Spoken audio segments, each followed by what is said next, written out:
Nani dan origami, dua hal yang tidak bisa dipisahkan. Sejak menjadi mahasiswa, Nani sudah jatuh hati pada seni melipat kertas asal negeri Sakura ini. Ketertarikannya pada origami membawa Nani pada dunia pendidikan. Nani sempat menjadi guru TK pada tahun 1988 dan menerapkan origami sebagai media pembelajaran pada siswanya. Perempuan kelahiran Air Batu 14 April 1968 ini bahkan pernah mengajarkan origami pada guru-guru TK lain. Tahun 2009, Nani mendirikan rumah origami Mutiara Langit Biru agar semakin banyak orang yang bisa membuat origami. Nani memberikan pelatihan membuat origami kepada guru-guru, anak-anak, mahasiswa atau pelajar, dan masyarakat umum. Nani berharap masyarakat dapat merasakan manfaat dari kreativitas origami.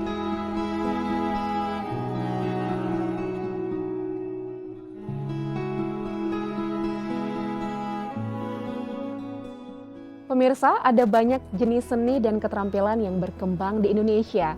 Namun Nani Susilawati atau yang dikenal dengan Nani Nurdin di Medan selama lebih dari belasan tahun mengabdikan hidupnya untuk seni origami.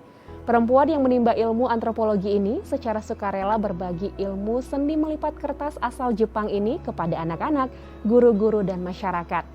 Keseriusannya terlihat dari usahanya membangun wadah belajar rumah origami Mutiara Langit Biru selama 12 tahun ini. Sudah hadir bersama saya Ibu Nani, apa kabar Ibu? Alhamdulillah sehat. Iya, hari ini studio Selasar Budi dipenuhi dengan origami ya Bu, begitu meriah. Nah Ibu, Agnes ingin mengawali dengan bagaimana ceritanya Ibu tertarik dengan origami.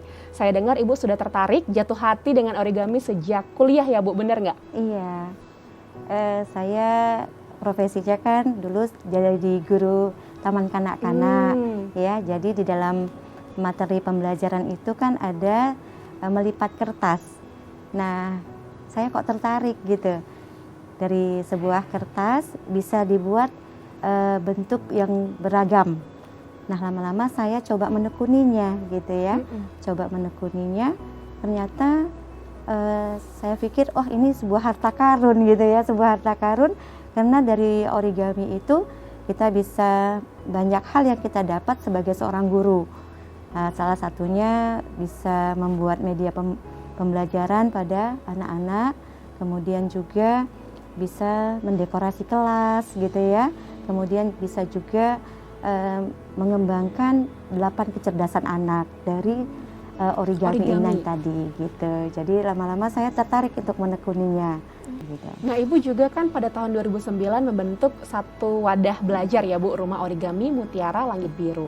Kenapa akhirnya memutuskan untuk bentuk rumah origami? Dan ada alasan khusus bagi Ibu kenapa memilih nama Mutiara Langit Biru? Iya, jadi sudah cukup lama belajar gitu ya, bagaimana bisa mengembangkan origami ini kepada yang lebih luas lagi, tidak hanya pada guru-guru misalnya.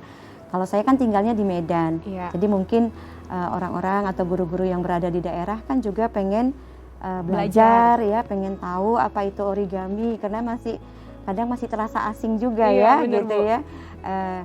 Nah, memberanikan diri lah gitu untuk membuat suatu wadah yang di situ tempat kita belajar dan juga mengembangkan diri sebenarnya dengan menunjukkan hasil-hasil karya origami dengan berbagai bentuk, mungkin membuat orang tertarik.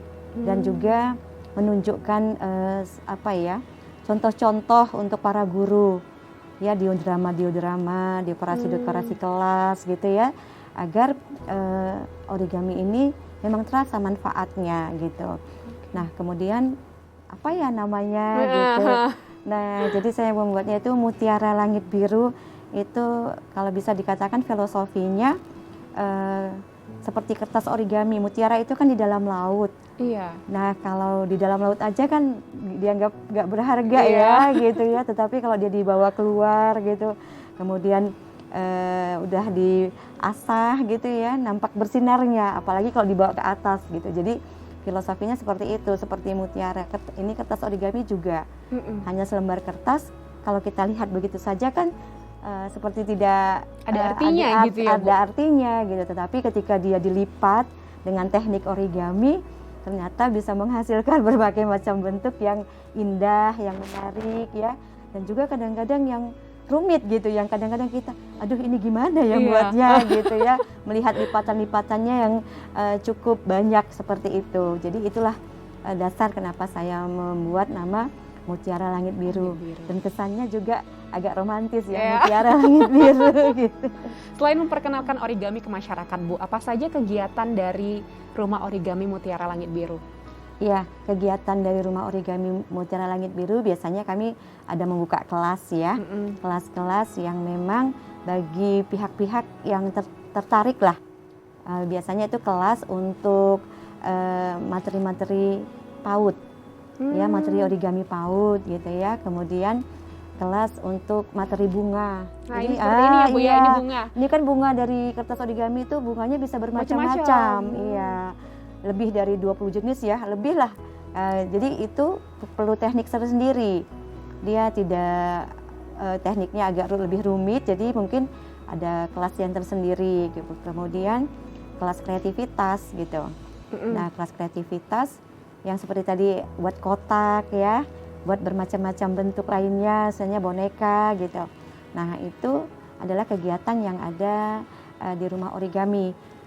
Namun ketika ketika Hari Guru kemarin, masa pandemi ya, kita teringat gitu, yuk buat sesuatu untuk para guru gitu, guru TK atau guru PAUD, pokoknya guru deh, siapa yang mau ya, untuk menambah kreativitasnya lewat seni origami.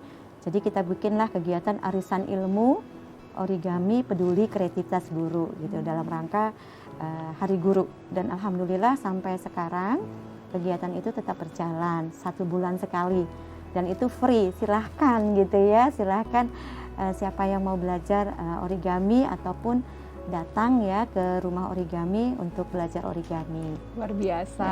Bu, ini dana pelatihannya, kelasnya ini dari mana, Bu? Dana pribadi atau seperti apa? Ya, kalau kelas pelatihan kita memang ada yang berbayar ya, tapi kalau arisan ilmu, nah itu memang gratis gitu.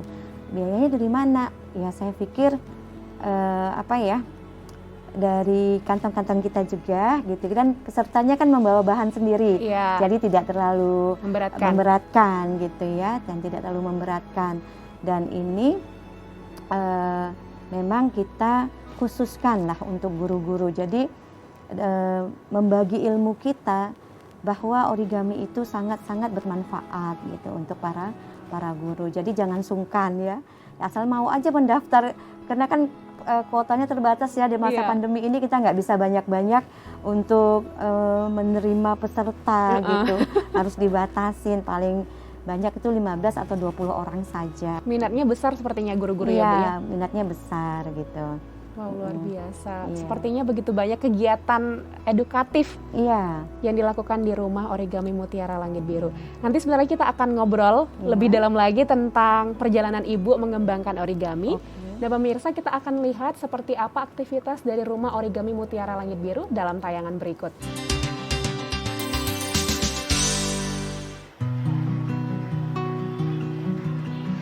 Usianya memang tak lagi muda, namun kesibukan Nani untuk berbagi ilmu kreativitas kepada yang lain tidak pernah berhenti. Awal tahun 2021, Nani membentuk Rumah Kreatif Mutiara Langit Biru sebagai wadah edukasi dan pemberdayaan kaum perempuan melalui seni olah kain batik jumputan.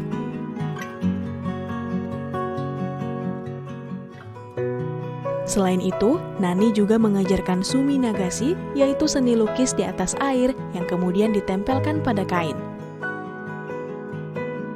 Sekali sepekan, Nani mengadakan workshop pembuatan batik jumputan dan sumi nagasi.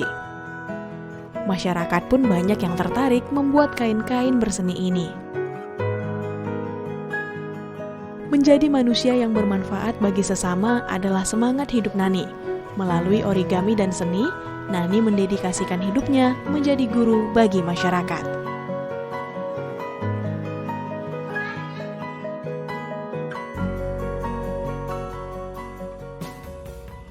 Ibu, secara ekonomi seperti yang Ibu bilang tadi ya, kalau origami ini bisa menjadi peluang usaha. Iya.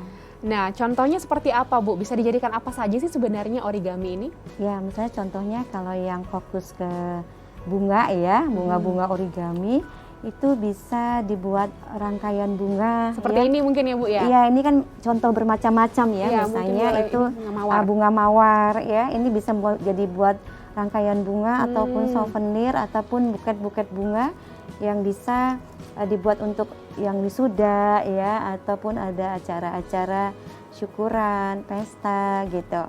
Nah, tergantung kita mau di mana konsentrasinya. Iya. Nah, jadi bisa dibuat seperti itu atau dibuat seperti diodrama ya yang besar gitu ya, misalnya bunga-bunga dikacakan gitu. Nah, itu kan juga bisa dijual, atau seperti huruf-huruf yang kita bisa buat dari bunga-bunga origami juga seperti itu bisa gitu. Ada banyak sepertinya ya, Bu ya, yang bisa dijadikan peluang usaha. Dan memang harus fokus sehingga bisa membuat galeri sendiri ya gitu. Di Kota Medan udah ada nggak sih, Bu? Belum ada gitu. Jadi belum ada yang konsentrasi untuk ke bisnisnya ya. Ini bisa jadi peluang ya bisa untuk jadi pemirsa. peluang sebenarnya bagi orang-orang yang memang hobi menekuni origami ini. Jadi dia bisa memilih apakah dia mau di pendidikan gitu ya, atau mau di bisnisnya gitu. Artinya membuat peluang-peluang usaha dari seni melipat origami ini gitu. Saya dengar Ibu juga kan menjadi istri dari wakil wali kota Binjai, Bu, 2 periode kemarin ya, Bu ya. Benar. Nah, Ibu juga mengembangkan origami di Kota Binjai. Seperti apa?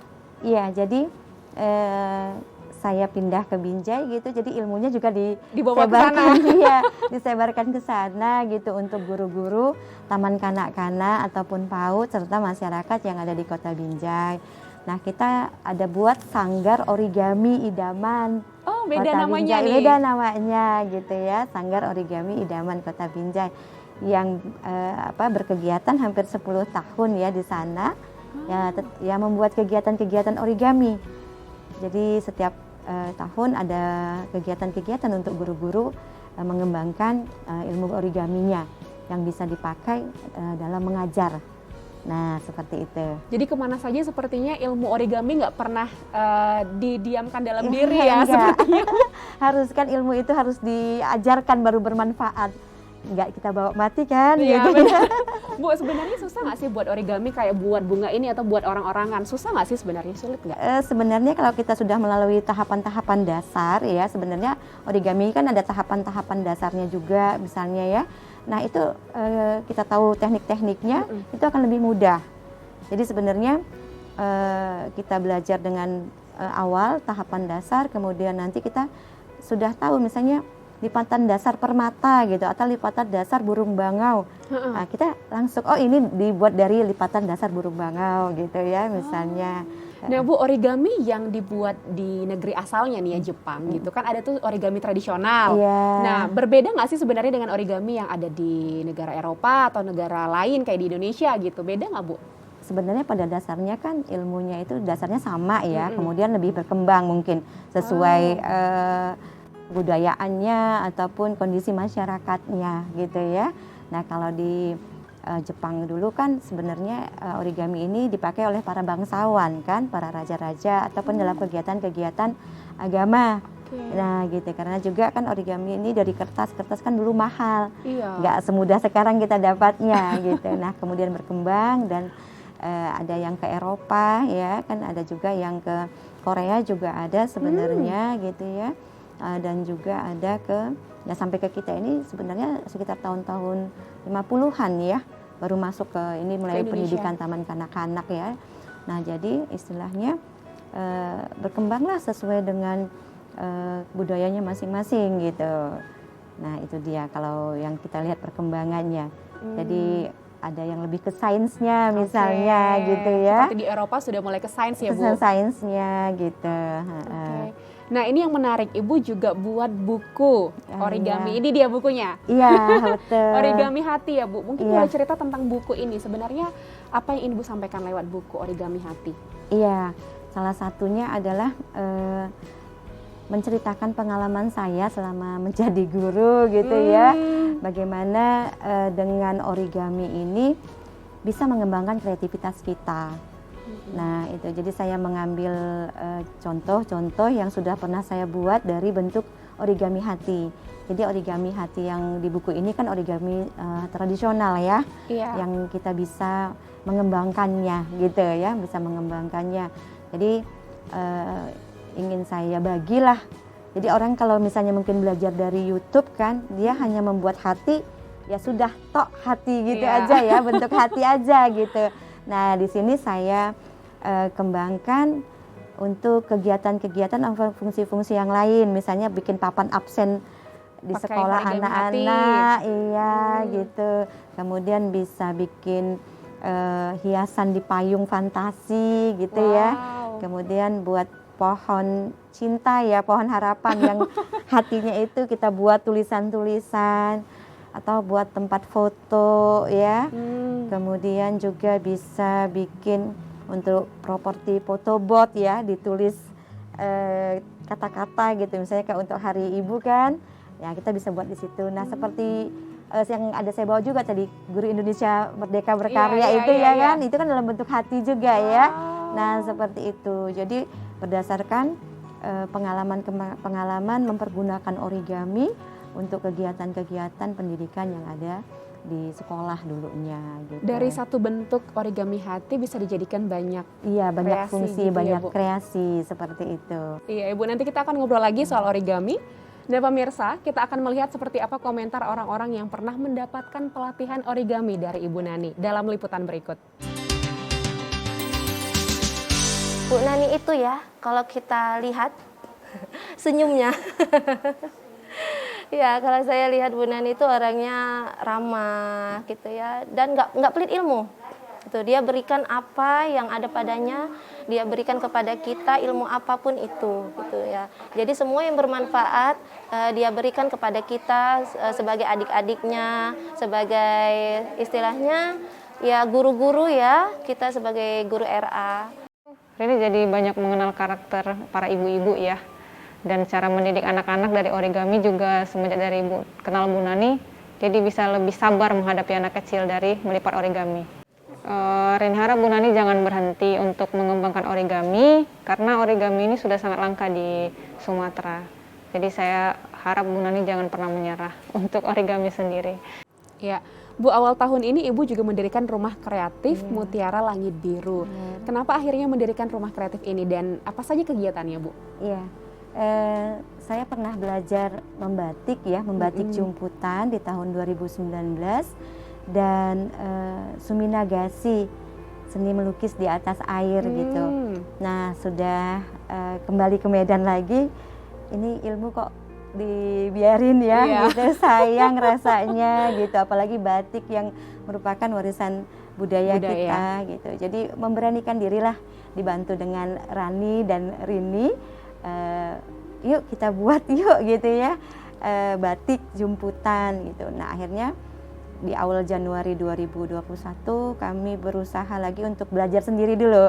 Belum beranilah mengajak orang lain untuk belajar gitu ya, karena kita kan juga harus memahirkan teknik-teknik membatik jumputan itu. Nah kemudian setelah beberapa bulan, hampir 2 bulan ya, kayaknya sudah bisalah kita menularkan ilmunya, supaya juga kan kalau ilmu itu diajarkan kan semakin mahir kita juga, kemudian melihat prosesnya, oh ini ada yang kurang dikit loh, oh ini begini caranya gitu. Kemudian kita belajar dari YouTube misalnya, atau membaca buku gitu ya, untuk memahirkan teknik-teknik yang lainnya gitu. Ada contohnya nggak sih Bu, seperti apa suminagashi ya? Dan juga batik jumputan ya Bu? Iya, jadi sebenarnya kita masih pada proses belajar ya istilahnya. Itu dia. Nah ini yang batik jumputan. jumputan motif pelangi. Ini motif pelangi? Iya, motif pelangi yang kita buat jadi tote bag gitu. Oh, jadi tas, ya udah jadi produk ya Bu? Jadi kalau yang mau kain misalnya mungkin bisa membuat sendiri. Jadi kita tidak menjual kain, tapi bagaimana peserta itu membuat sendiri kain-kainnya gitu. Kan lebih bahagia ya Benar. kalau bisa buat sendiri kemudian dijahit dipakai sendiri Iya, gitu. benar. Ada Iya. kepuasan tersendiri Ada ya, Bu. kepuasan tersendiri. Ini yang suminagashi, Bu. Iya, ini suminagashi yang tekniknya berbeda ya dari batik jumputan. Nah, kalau batik jumputan ini kan ada juga istilahnya, kalau dari Jepangnya kan shibori ya. Iya, Nah, hampir shibori. bersamaan gitu ya. Jadi teknik-tekniknya hampir sama sebenarnya, mungkin masalah warna gitu. Kalau warna untuk batik jumputan ini biasanya warnanya warna-warni sesuai dengan kebudayaan kita juga gitu Iya, ya. iya. Nah, kalau Yang suminagashi itu tekniknya cat ditaruh di atas air, kemudian diletakkan kain di atasnya. Oke. Lalu kain catnya itu akan melekat Menempel di kain. Iya, gitu. Ini hasilnya. Iya, hasilnya Seperti abstrak tapi indah ya, Bu. indah dan tidak ada model yang sama. Iya, bisa. benar. Nah, sama juga dengan batik jumputan itu tidak ada model yang sama gitu. Bu, jika masyarakat ataupun guru-guru perempuan ingin belajar bersama Ibu nih di rumah origami maupun di rumah kreatif, gimana caranya, Bu? Ya, silahkan aja datang ya ke rumah origami Mutiara Langit Biru, rumah kreatif sesuai dengan jadwal kita ketika origami ataupun ketika kita membatik gitu. Jadwalnya kapan nih, Bu? Ada? Kalau origami biasanya di Senin sama Rabu, kalau membatik Kamis Jumat. Seperti itu. Senin Rabu untuk yang origami, Kamis Jumat. Kamis Jumat untuk Iya. yang membatik. Membatik. Apa pesan yang bisa Ibu sampaikan untuk masyarakat ataupun perempuan juga yang tertarik untuk mengembangkan seni, Bu? Untuk pemirsa Selasar Budi hari ini. Iya, kita sebagai perempuan ya, memang tidak berhenti belajar, gitu. Apalagi hal-hal yang berkaitan dengan kreativitas, karena bisa membangun kemandirian kita, juga membangun jiwa sosial kita juga sebenarnya ya kan, kemudian membangun lingkungan kita. Jadi bila ada kesempatan, bila ada waktu, pergunakan selalu untuk tetap meningkatkan ilmu dan kreativitas kita. Dan berbagi. Berbagi dengan sesama, karena berbagi itu adalah indah dan membahagiakan. Wow, luar biasa. Ibu, terima kasih sekali lagi sudah mau berbagi dengan Selasar Budi. Ya, terima kasih kembali Mbak Agnes. Semoga sehat selalu ya Ibu ya. Amin, amin.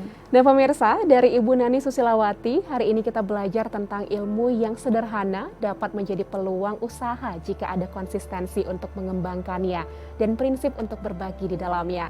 Peluang ini bisa menciptakan kemandirian dan menjadi penopang hidup di tengah kondisi sulit. Ditambah prinsip berbagi yang akan semakin membuat usaha semakin ramai diminati.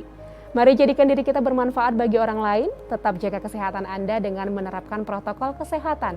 Saya Agnes Sinambela pamit, sampai jumpa.